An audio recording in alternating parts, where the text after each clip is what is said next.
Hai, selamat malam Sugeng Sonten. Assalamualaikum warahmatullahi wabarakatuh. Salam sejahtera buat kita semua. Jumpa lagi dengan saya Melati dari Jawa Timur. Mudah-mudahan sahabat-sahabat semua bahagia selalu, baik yang ada di dalam negeri maupun yang ada di luar negeri. Amin. Kasubadan swaha. Ngobrol lagi ya. Ada kita kalau udah ada di grup-grup itu kan seru ya, kita saling komen, saling balas komen kan gitu. Nah, ada sebuah komen itu yang ngomenin saya yang mengungkapkan bahwa segala bahasa itu baik untuk beribadah, untuk berdoa. Segala bahasa itu baik dan intinya bukan hanya bahasa Arab gitu ya. Tuhan itu memang bukan hanya untuk orang Arab saja, bukan hanya untuk orang yang pakai bahasa Arab saja doanya. Tuhan itu juga nggak mungkin kalau nanti kalau udah dalam kubur itu pasti ditanya pakai bahasa Arab. Nah itu nanti yang orang Mongolia gimana, yang orang Negro gimana, yang orang Australia gimana. Pakai nalar please. Nah, setelah saya mengucapkan ya intinya ya udah komen-komen banyak gitu tentang bahasa yang Tuhan bisa terima tadi, bukan bahasa Arab saja gitu. Iya, ada yang komen, ya tuh Melati tuh kalau nanti mati didoain pakai mantra Jawa saja.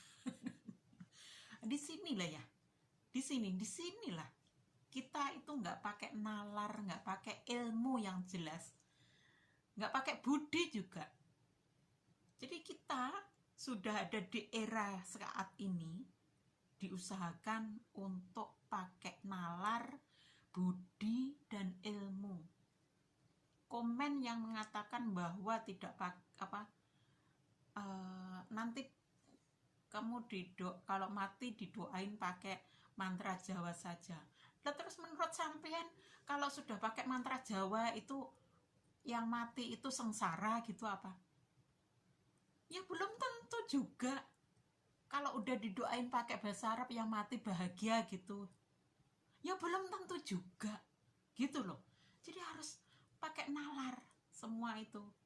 Sekarang kita sudah ada di era Nusantara mau jaya. Nusantara udah memulai menuju tangga-tangga menuju kejayaannya. Nusantara, ilmu Nusantara itu mengutamakan, jadi ajaran Nusantara itu mengutamakan tiga hal, yaitu kalau beragama itu pakailah ilmu, pakailah nalar, dan pakailah budi. 3 itulah yang akan buat orang happy, orang bahagia, orang tenang. Jadi kalau sudah pakai itu, insya Allah nggak bakal merugikan orang lain. Nah, merugikan orang lain lah. Inilah kalau di ilmu agama Timur Tengah itu namanya berdosa. Jadi kalau sudah pakai ilmu, pakai nalar, pakai budi, besar kemungkinan itu merugikan orang lain itu sangat kecil kemungkinannya. Jadi diusahakan sekarang, mulai sekarang, pakailah itu, apapun agama kita, pakailah budi, nalar, dan ilmu. Kalau cuma pakai ilmu saja, tidak memakai nalar, contohnya seperti ini. Ketika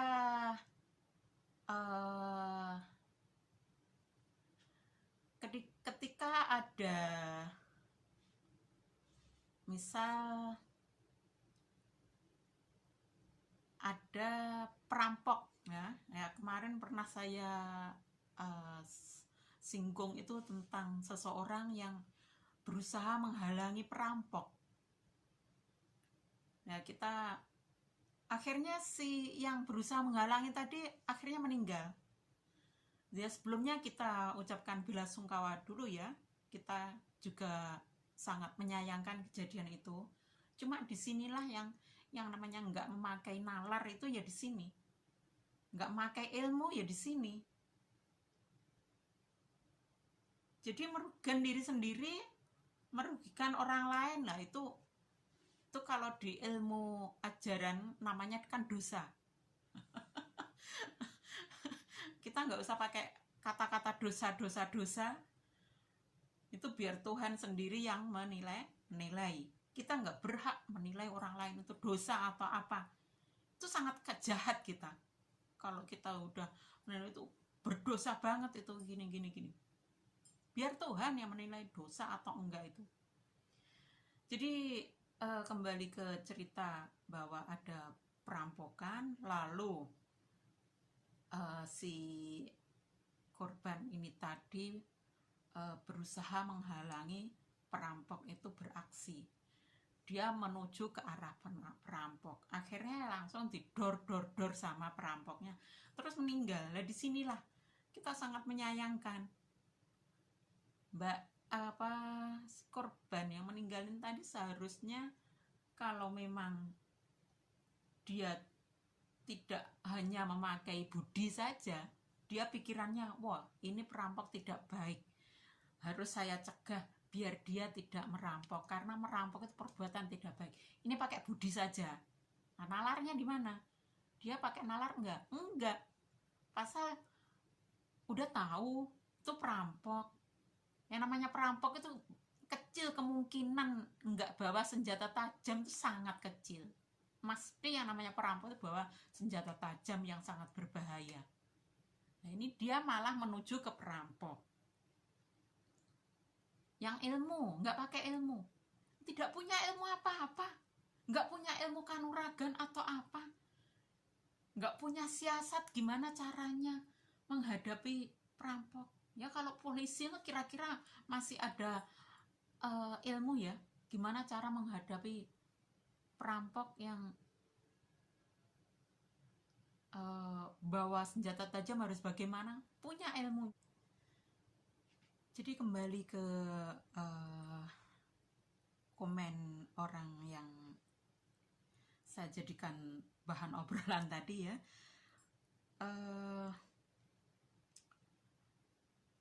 itu nggak beda, itu sangat nggak, sangat apa ya, dangkal dalam berpikir itu. Dia sangat apa ya, intinya terdoktrin bahwa yang dia miliki itu paling benar dan orang lain salah gitu.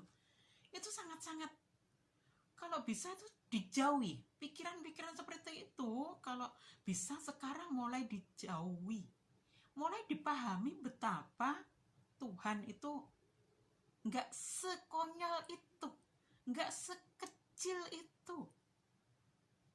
Tuhan nggak bisa Tuhan itu apa ya, istilah Jawanya saya kurang paham Tuhan juga. Nggak bisa dikata seperti itulah intinya Tuhan itu ya. Itu nggak beda dengan seseorang yang begini. Ada pernah ya sebuah cerita itu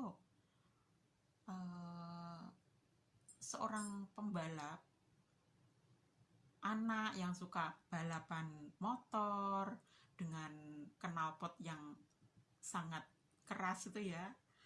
Nah, anak itu punya sebuah grup, punya geng gitu ya.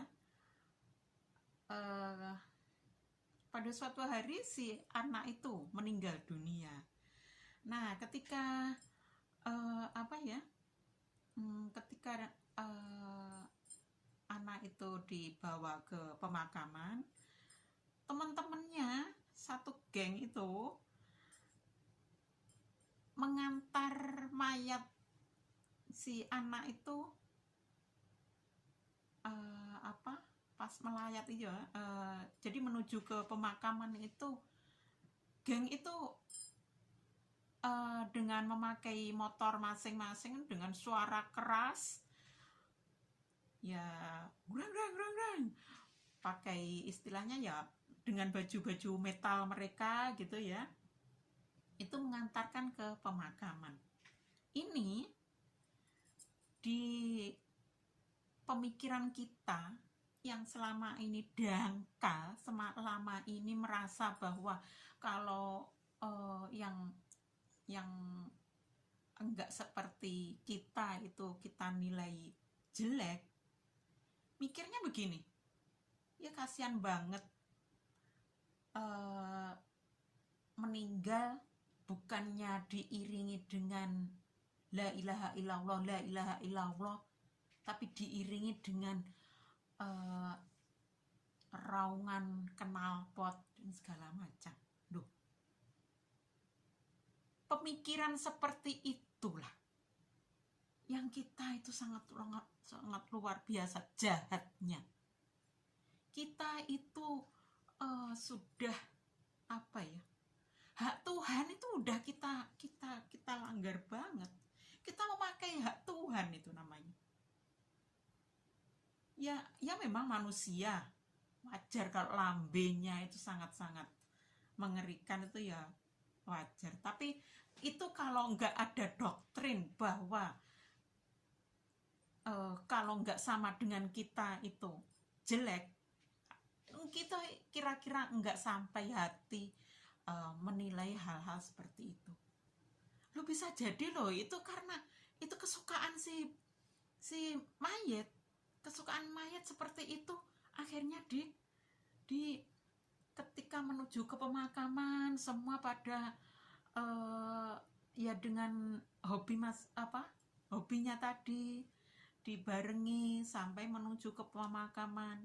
Bisa jadi malah bahagia loh si mayatnya.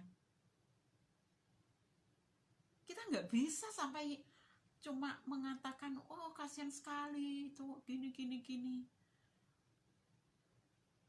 Harusnya dengan penuh bacaan-bacaan dari Timur Tengah. Nggak bisa. Jauhi hal seperti itu. Mulai sekarang, please, mari kita buka pikiran kita. Jangan lagi terfokus bahwa kita merasa kalau sudah pakai bahasa-bahasa dilantunkan, itu terus merasa sangat baik. No. Janganlah. Saya nggak bisa ngungkapin ya. Saya mesti saya akan baca apa yang sekiranya perlu saya baca gitu, yang pembahasannya sangat baik gitu ya, karena saya sendiri memang pembahasan saya memang sangat-sangat kurang. Jadi ya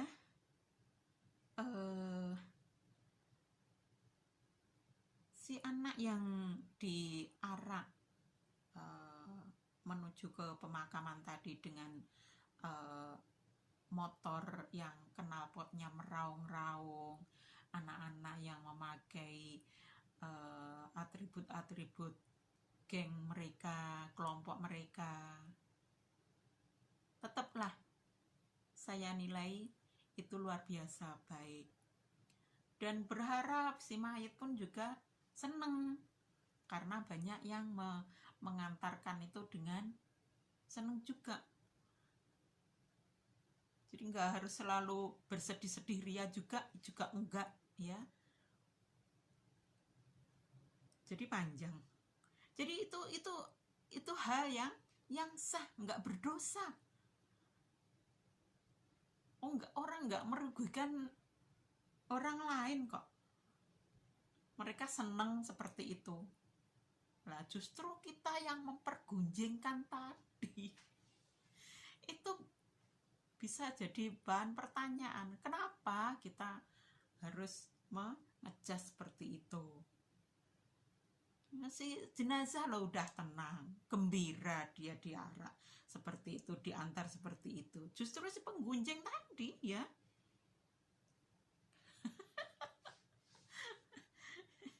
itu malah sangat-sangat perlu dikasihani. Jadi ini yang perlu kita harus hati-hati dengan hati kita ya. Karena kita itu cuma casing kalau merasa udah pakai baju yang sangat-sangat macam orang Arab, bibir kita terus melantunkan bacaan-bacaan kitab, terus merasa sudah sangat baik. Kalau hatinya masih seperti itu, kira-kira baik apanya? Coba. Baju kita udah sangat berukut, bibir kita selalu membaca lantunan-lantunan ayat, tapi pikiran kita masih sejelek itu pada orang lain. Baik apanya coba? Hak Tuhan sudah dilanggar sedemikian rupa.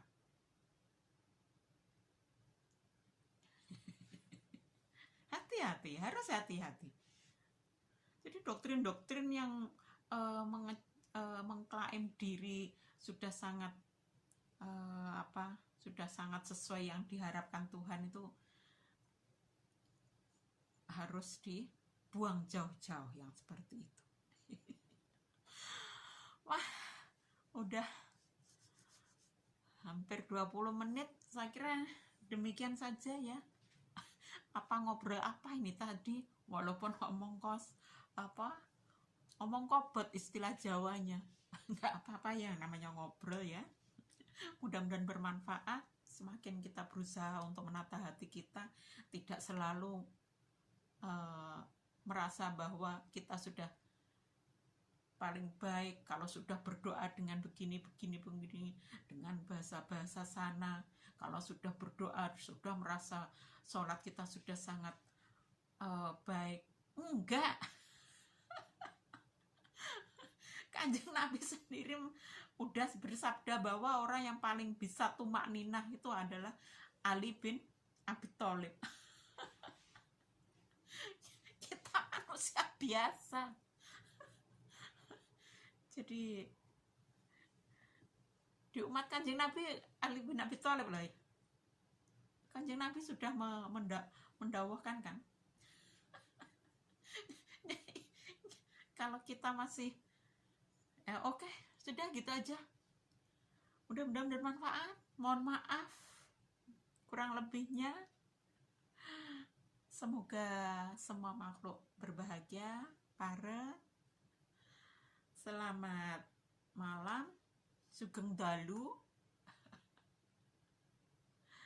Terima kasih, matur sembah nuwun. Assalamualaikum warahmatullahi wabarakatuh.